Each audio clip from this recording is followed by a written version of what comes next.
Эрхэмсэг ноёд хатагтанаараа аимшигын биш дүүхүү цувралд тавтай морил. Өмнө нь бид Вендигогийн талаар зарим нэг мэдээллийг үзэгч нартай бэлтгэн өргөж байсан бол өнөө шөнө өөр нэг дүүхийг ярилцах болно. Хэрв та бэлэн бол тухлан сууж таалан суурах нь. Энэ бол Новембер.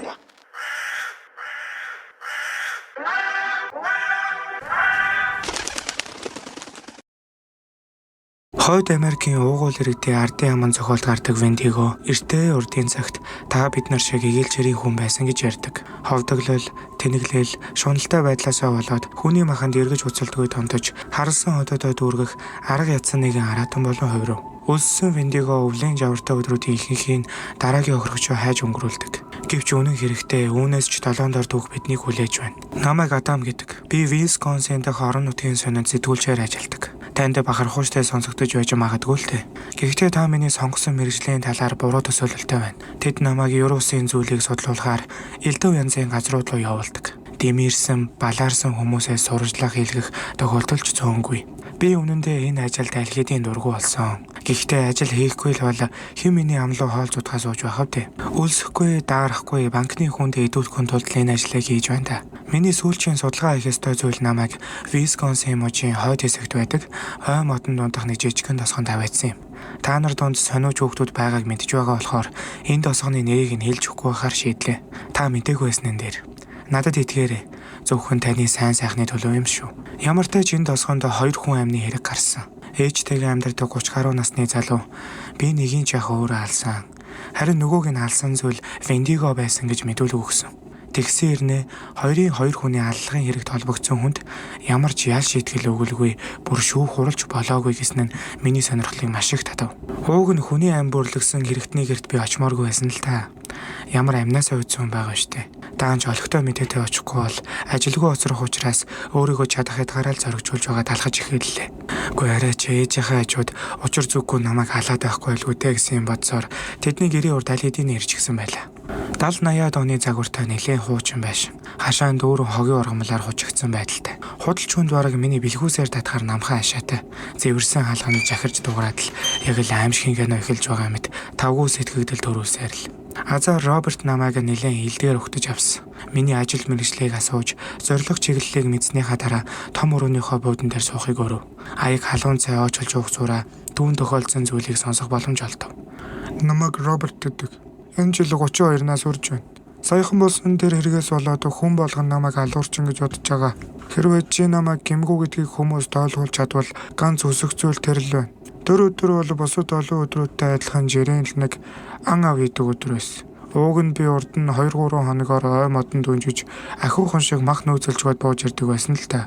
Гэвч сүүлийн 3 сар надад алуулдаг амтэнч байхаа болсон. Чандаг дуулахнаар л болгож байна. Олон жил ан ав хийсэн хүний хувьд хэлэхэд энэ агоос амьтад ургаж таажаад байгаа хоёр л шалтгаантай. Нэг бол хүмүүсээс болоод үгүй бол хүнээс илүү аимшигтай аратан. Хуучин цагт манай арын толгодоос мод ихээр бэлтгэдэг байсан ч үүнээс болоод унтны ус бохирдоод байсан учраас мод бэлтгэхийг хатуу оргилдог. Чопри ах トゥ сулгаа модны эргээс болоод шорон цуусан цагаас хойш сүүлийн 3 жил мод бэлтгэх зорилготой нэг ч хүн үзэгдээгүй. Бас хаяа энэ тэнд сэглээд орхисон амттын зохицос мэрсээр үзэгдээд байгаа. Ядчийтал агнсан анга дотоор өгчөөд байдаг ямар гээч хараал ийдсэн адгуус юм бөө мэд. Тэр шүн та юу болсон талаар товч бөгөө тодорхой яриад өгөлдөө. Надад цаг бага байна. Маргааш би төөрөө боцох бодолтой байгаа. За ойлголоо гэмдээ. Чамайг залуу төвчээргүй насан дээр байгааг би бүр мартчих. Тэгээд ангаа хийчгээд уулнаас арай хийж бууж байла. Миний хөл жоохон муу л да. Хэсэг алгасны дараа гэгээ тасархаас өмнө үндсэн цамтайгаа нийлсэнтэй их олзуурхож байла. Жоохон төөрч гээд. Гол цамтай нийлчүүл тосгон хит өгсөж уруудаад л байгаа. Ашгүй гэрийн бараа харагдсан учраас аманда дуу хэлсэн шигээ явж байтал манай хөршийн гэрэл унтраастай. Гэрийнхээ хаалгаад илгээчихсэн. Нохон сул дахиж яваа харагдана. Өвчтэй новшчин дахиад луужтай гэсэн бодсоор гэрийнхээ хаалганы өмнө 3 алхмын зайн зогсож байтал нохоо яс бодлого чимээ сонсогдсон. Гэхдээ яалтчгүй л ойлоо дахиж явсан нохоо нь ямар хурдан эргээд ирдэг байна гэж юм бодоод чимээ дуурсан зүйлөө эргээд хартал. Манай хөрш залуугийн багал зуурнаас тас хар юм зоож байгаа харагдав. Хэр баргийн юмнаас айж үргээд байдгүй хүнэлт. Тэр зүйлээс бол хогл өсөрж нуруундаа өрсөн бууга бошуухан шуурж аваад л өгийн зураг угаах тарлаа. Би тэр хараал эдэмрийн тухайд 5 сум зоож байж унахсан. 300 метрийн зайд бол хамрынхаа нөхөйн чон чадна.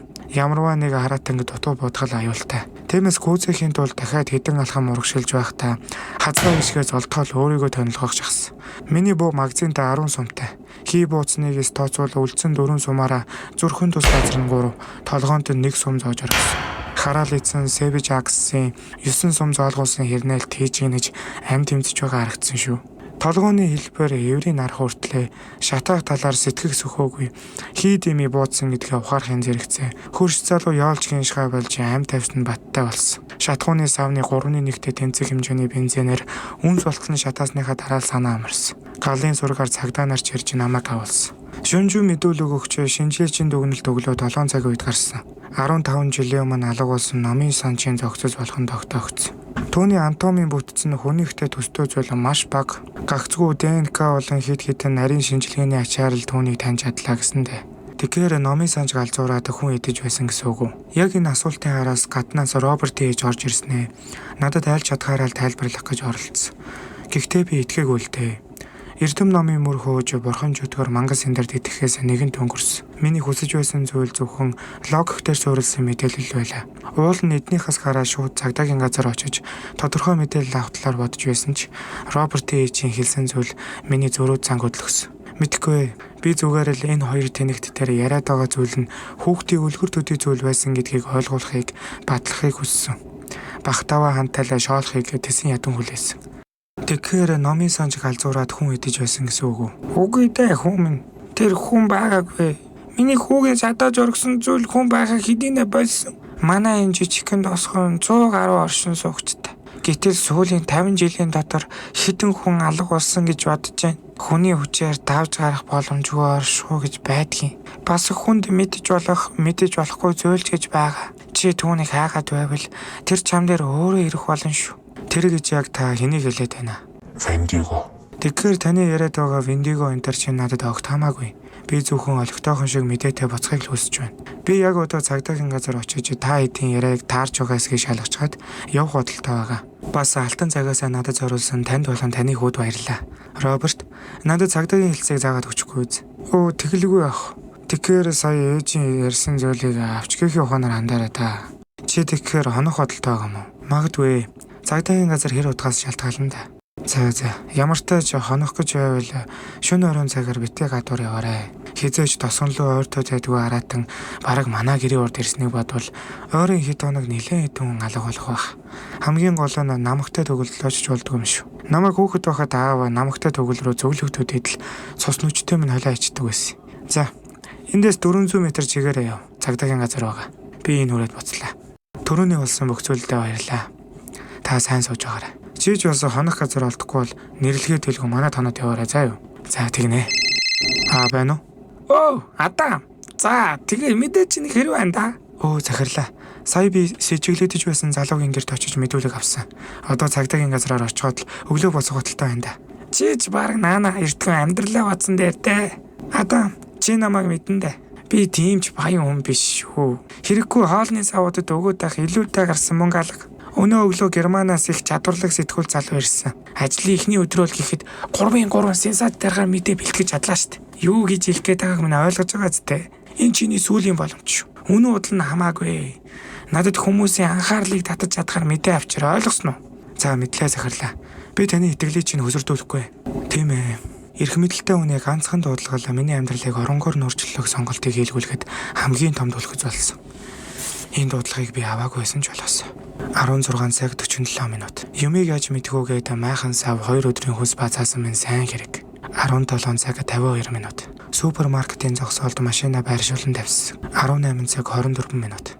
Тосооноос 2 км гаруй яваад Робертын яриад байсан намагтай төгөлд орохыг хориглоно гэсэн самрын хажуугаар өнгөрөв.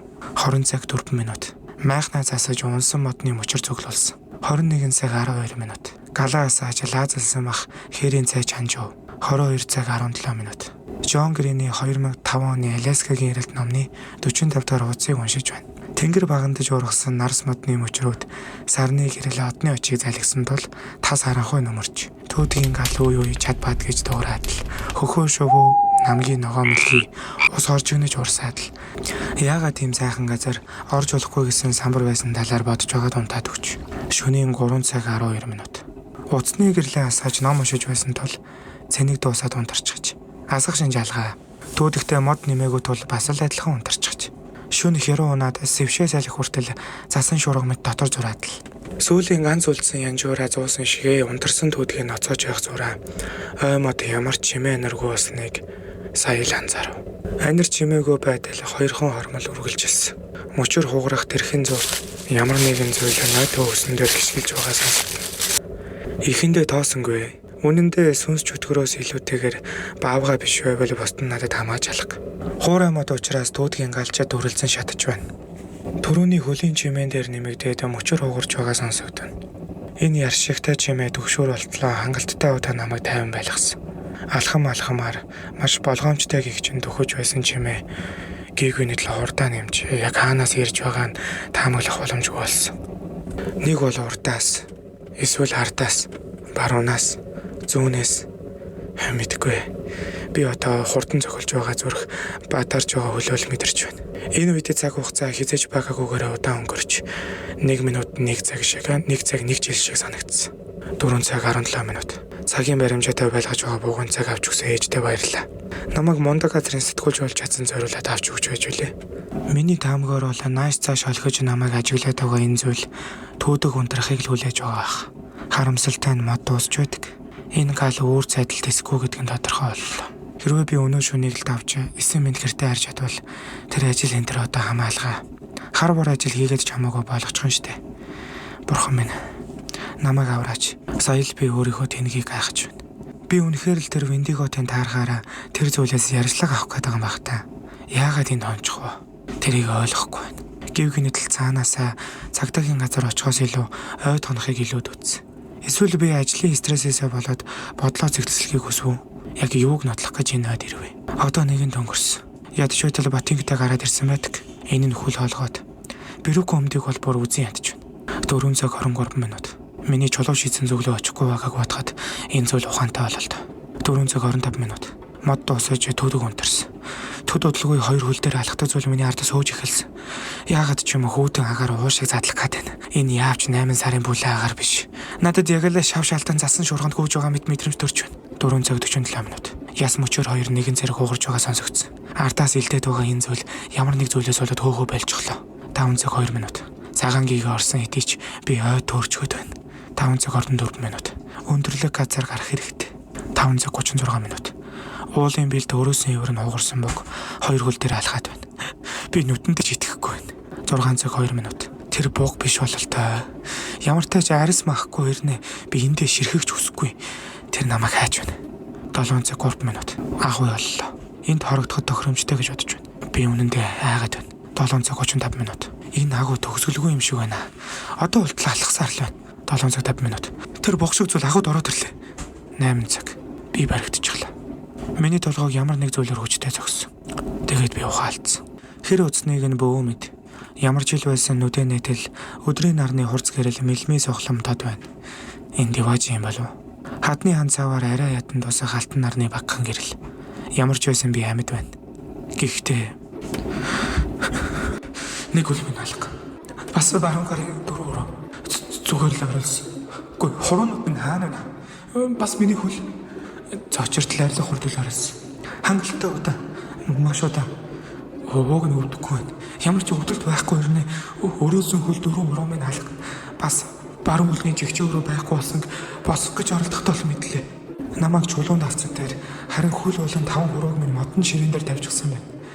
Энэ хар дарсан зүйл бололт. Гэхдээ би сэрч чадахгүй юм шиг байна. Надтай адилхан байдалтай өөр 2 хүн байсан. Тэднийг модон автан дээр босоогоор нь хөл гарыг нь гинжилсэн байдалтай тогтоож орхиж. Надаас ялгаатай тэдэнд нүд байгаагүй. Яг л хатаад ширхчихсэн юм шиг. Би энэ агуугаас гарч чадахгүй юм шиг байна. Мөлхөх болгондоо хүүдэн чулуунд цээж урагдаж хорсож байгаа мэдрэгдэн. Ямар нэгэн зүйл ирж байна. Биднийг чиглээд ирж байна. Модон автанд төлөгдсөн 2 хүний нэг нь уйлж байсан. Чи яагаад уйлаад байгаа юм бэ? Бид ингээд хаана нэ? Тэр юу ч хэлээгүй. Зүгээр л уйлахаас өөр зүйл чадахгүй мэт харагдсан. Тэдний царай эрэгтэй эмэгтэй нь мэддэгтэйг болтлоо. Хорж ийсэн яс арьсал гэмээр.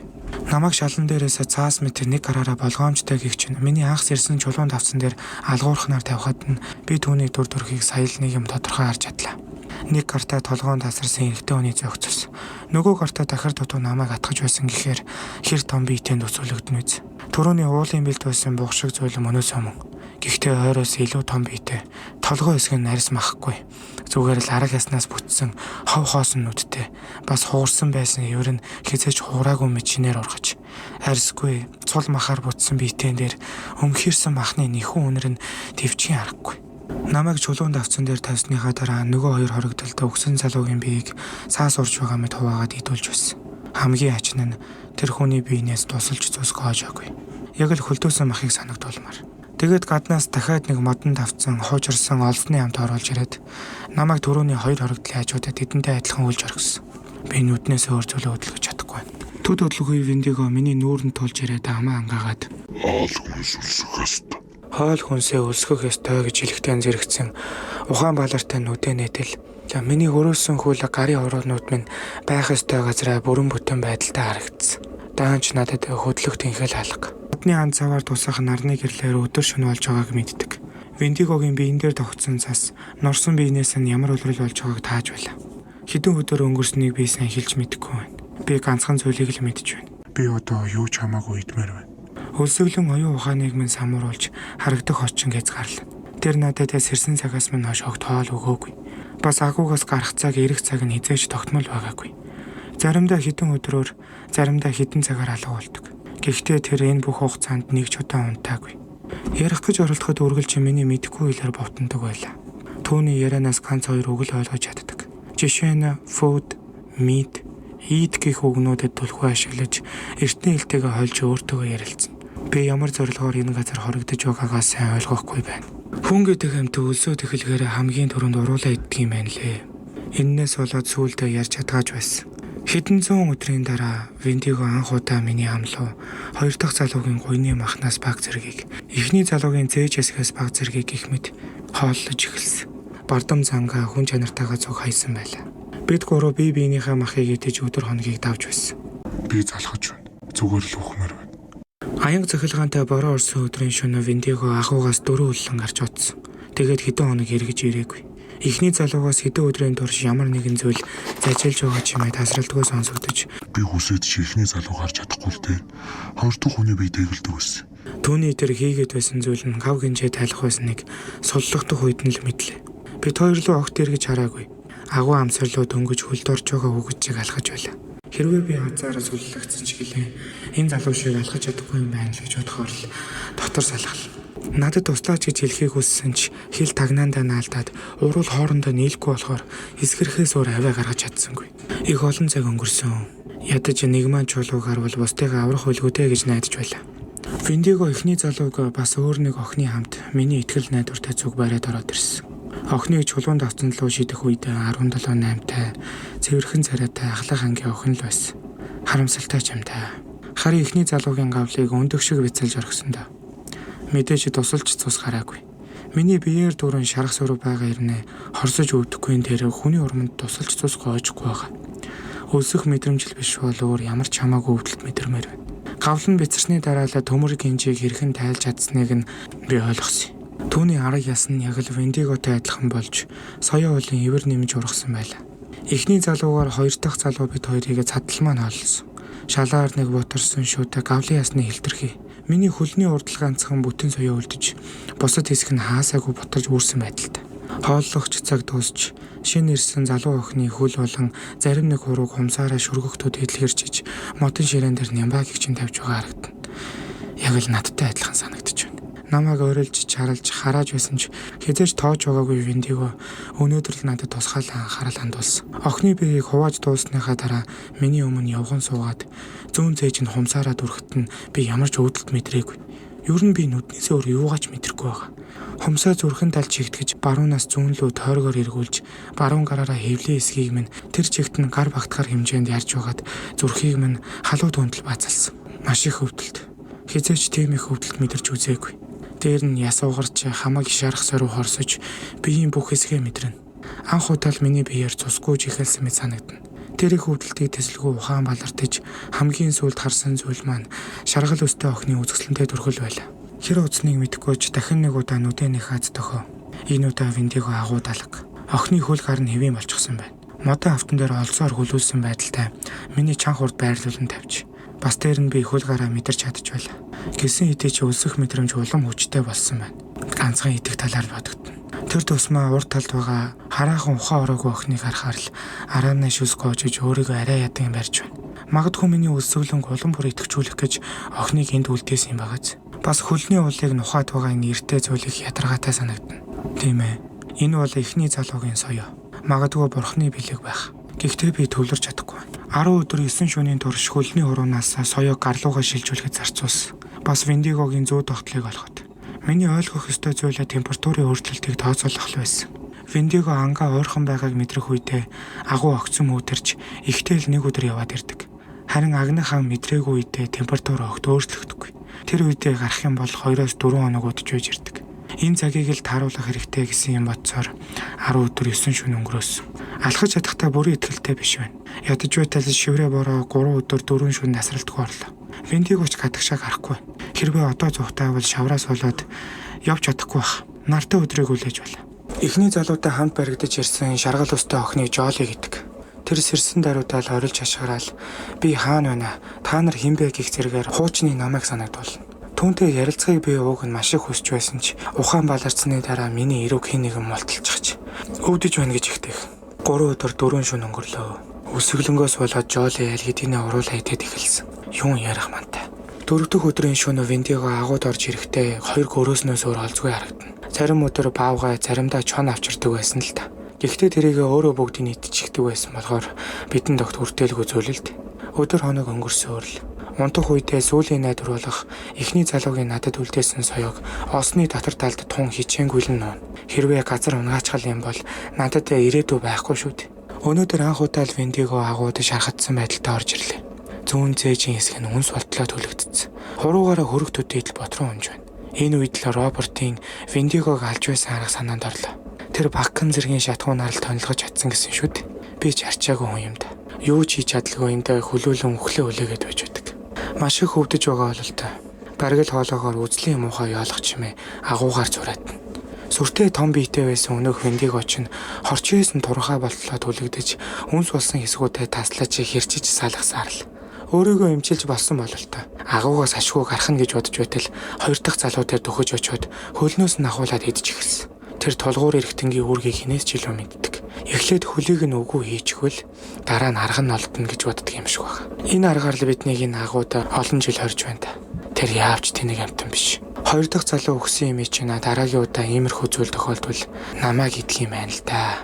Тийм учраас би яарвчлах хэрэгтэй. Урчин л өгөх гэж байсан нөгөө жижигхэн биетэй Виндиго чинь одоо яг л хуучин шиг том сүрлэг биетэй болсон байна. Гайхаад байх зүйл алгаа. Хүний хүчээр давж гарах боломжгүй оршихуу гэж байдгийн байна гэх гутран гүцэлтэй зэрэгцэн. Жоли. Чи хаана байна? Орлох нүсэр чимээ агуун гаднаас зураад. Энэ чимээг Виндиго бит ойл сонсож байсан баг. Учир нь Жоли ухаан алдаа 4 онж. Температур огцом өөрчлөгдсөн хэдий ч энэ удаа Виндиго агуугаас гараагүй. Харин би хэдийнэ хүлээсээ ирчээд эхэлчихсэн байлаа. Тэрэнд өнөө шөнө агнах ёстой олон охирогч байгаа. Түүнийг завгүй байх хоогор нь л эндээс зүгтах боломж. Дахиж хизээч ийм гайхалтай давхцал тохиохгүй биз. Хамгийн ихний хөхөөндөө чон уулах чимээнээр агуун температур огцом өөрчлөгдөж эхэлсэн. Бас надад одоо таслах ёстой ганцхан цанглаа үлдлээ. Ой дотор хий бодож Жоли гэж орлолдон нисдэг дэрэгний чанга чимээ тод гэрэл агуун ганц цаваар багтаж чадан үзэгдэнэ. Агуун амсарт арай жижигхэн биетэй зүйлийн хөлийн чимээ анх удаа гарахад Виндиго дөрөв хөллөн хизээч байгаагүйгээр хурдалсан. Маш ууртай харагдсан. Би ч гэсэн сүүлийн цанглаагаа тасдаж чадлаа. Хичнээн удаан энэ модон автан дээр ялзарлаад хөл минь үнэхээр л миний хүссэн шиг хөдлөхгүй юм шиг байна. Гэхдээ одоо хөр арга байхгүй. Гүүх хэрэгтэй. Энэ хараалцсан агуугаас гүүж гарах ёстой. Энд чинь миний мөрөөдөл шүү дээ. Унтаж байсан Жолигийн олсыг тайлаад түүнийг сэрэх гэж оролцсон ч намайг хазаад байна. Уучлаарай Жоли. Надад цаг алга. Намайг дахиад уучлаарай. Агуу 500 гаруй метрийн гүн юм шиг байна. Цаахаа зүү ашиглаад хөлөө хурдан хөдлөж чадах юм бол түүний алдаг давтахгүй байж болно. Би гүүсээр л байсан. Агуу мөөд хүртэл. Энэ удаа би нүдэндээ ч итгэсэнгүй. Энэ магадгүй зүүд баха. Тэр хараал идсэн Виндигог галт бамбар буу агсан 10 орчим эрчүүд тал талаас нь шатааж байсан. Түүн зүхтах газар эмчлэх боломж олгохгүй байна. Тийм ээ. Энэ л миний энэ олон жилийн харуулсал гомдол өшөө орслыг тайлж байгаа эдгээр хүмүүс талархаж байна. Баярлалаа. Одоо би эргчүүлөөт. Юунаас ч зүхтаахгүй ямар тайван байж болох нь. Залуусаа. Ой залуусаа. Тэнд дахиад нэг 2 үл дээр явдаг богоо байна.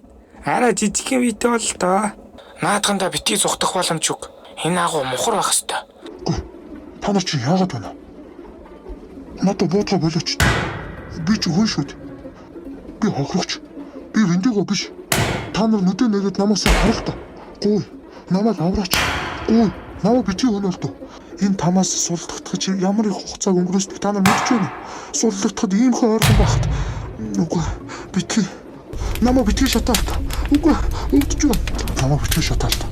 Үгүй. Өвдөж. Та нар чи яаж гсэн хүмүүс? 1999 оны 8 дугаар сард Орос ураггүй алга болсон сэтгүүлч залуу галзууран Эрлийн багийнхан руу дайрсан тул Висконсин дахь мужийн үл мэдэгдэх агуйд газар дээр нам буудан ороосон байна. Тэр 15 жилийн өмнө алга болсон залуу байсан гэ би яаж мэдх юм бэ? Та хараач тээ. Ивэртэй бух шиг толгойтой зүйлийг би яаж хүн гэж бодох юм? 2014 оны Жоли охины эрлийн ажиллагаа амжилттай болсон хэдий ч Жоли охины биеийн байдал тун хүнд байна. Түүнийг Висконсин дахь орон нутгийн сэтгцэн эмнэлэгт хүргээд байгаа бөгөөд мэрэгчлэлтөнгүүдийн үзэж байгаагаар Виндигогийн сэтгцэн эмгэгийн шинж тэмдгүүд илрээд байгаа юм байна. Энэ үрээд бидний Виндигог судлах эрэл хайгуул мухардалд орж байна. Саяны ярьсан түүх бол басан явдал биш бөгөөд ердөө зохиол төдий зүйл гэдгийг ойлгоорой. Бичлэгээ дуустал үзсэн танд маш их баярлалаа. Хэрэв танд таалагдсан бол лайк болон subscribe дарж биднийг дэмжээрэй. Үүнтэй ижил төстэй контент үзмээр байвал November 1 Telecommunication channel-ыг сонгоорой. Өөр нэг гайхалтай шүн дахин уулзтлаа. Түр баяртай.